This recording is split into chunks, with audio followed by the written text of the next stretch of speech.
ত্রয়োদশ খণ্ড, সপ্তম পরিচ্ছেদ, মাতৃসেবা ও শ্রীরামকৃষ্ণ। হাজরা মহাশয়। ঠাকুর শ্রীরামকৃষ্ণের ঘরের পূর্ব বারান্দায় হাজরা মহাশয় বসিয়া জপ করেন। বয়স 46-47 হইবে। ঠাকুরের দেশের লোক, অনেকদিন হইতে বৈরাগ্য হইয়াছে। বাহিরে বাহিরে বেড়ান, কখনো কখনো বাড়িতে গিয়া থাকেন। বাড়িতে কিছু জমি টমি আছে, তাহাতে স্ত্রী পুত্র কন্যাদের ভরণ পোষণ হয়। তবে প্রায় 1000 টাকা দেনা আছে। তজ্জন্য হাজরা মহাশয় সর্বদা চিন্তিত থাকেন ও কিসে শোধ যায় সর্বদা চেষ্টা করেন। কলিকাতায় সর্বদা যাতায়াত আছে। সেখানে ঠনঠনে নিবাসী শ্রীযুক্ত ঈশানচন্দ্র মুখোপাধ্যায় মহাশয় তাহাকে সাতিশয় যত্ন করেন ও সাধুর ন্যায় সেবা করেন। ঠাকুর শ্রীরামকৃষ্ণ তাহাকে যত্ন করে রেখেছেন।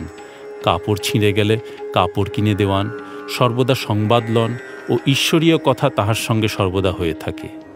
হাজরা মহাশয় বড় তার্কিক, প্রায় কথা কহিতে কহিতে তর্কের তরঙ্গে ভেসে একদিকে চলে যেতেন। বারান্দায় আসন করে সর্বদা জপের মালালয়ে জপ করতেন। হাজরা মহাশয়ের মাতা ঠাকুরানীর অসুখ সংবাদ আসিয়াছে। রামলালকে দেশ থেকে আসবার সময় তিনি হাতে ধরে অনেক করে বলেছিলেন, খুড়ো মহাশয়কে আমার কাকুতি জানিয়ে বলো তিনি যেন প্রতাপকে বলে কয়ে দেশে পাঠিয়ে দেন, একবার যেন আমার সঙ্গে দেখা হয়। ঠাকুর তাই হাজরাকে বলেছিলেন, একবার বাড়িতে গিয়ে মার সঙ্গে দেখা করে এসো। তিনি রামলালকে অনেক করে বলে দিয়েছেন, মাকে কষ্ট দিয়ে কখনো ঈশ্বরকে ডাকা হয়? একবার দেখা দিয়ে বরং চলে এসো।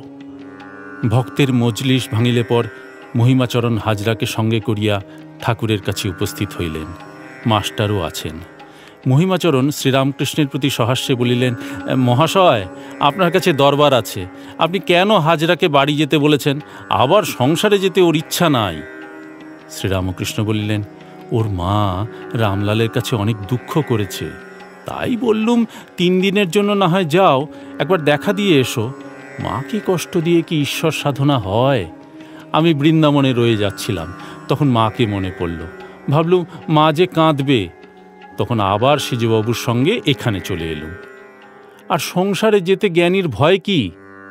মহিমাচরণ সহাস্যে বলিলেন, মহাশয়, জ্ঞান হলে তো।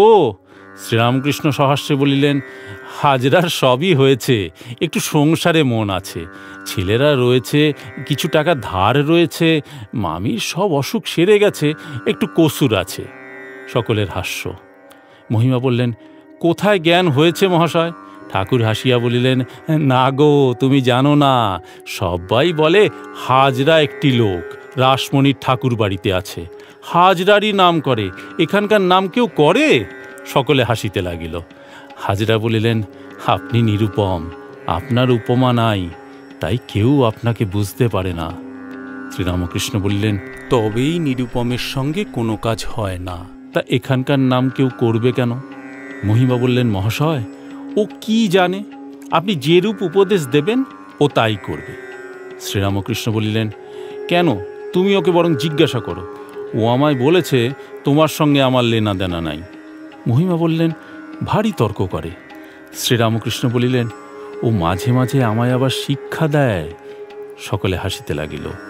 তর্ক যখন করে হয়তো আমি গালাগালি দিয়ে বসলুম, তর্কের পর মশারির ভিতর হয়তো শুয়েছি, আবার কি বলেছি মনে করে বেরিয়ে এসে হাজরাকে প্রণাম করে যাই, তবে হয়। হাজরার প্রতি বলিলেন, তুমি শুদ্ধাত্মাকে ঈশ্বর বলো কেন? শুদ্ধাত্মা নিষ্ক্রিয়, 3 অবস্থায় সাক্ষীস্বরূপ। যখন সৃষ্টি, স্থিতি, প্রলয় কার্য ভাবি, তখন তাকে ঈশ্বর বলি। শুদ্ধাত্মা কিরূপ? যেমন চুম্বক পাথর, অনেক দূরে আছে কিন্তু ছুঁচ নড়ছে। চুম্বক পাথর চুপ করে আছে, নিষ্ক্রিয়।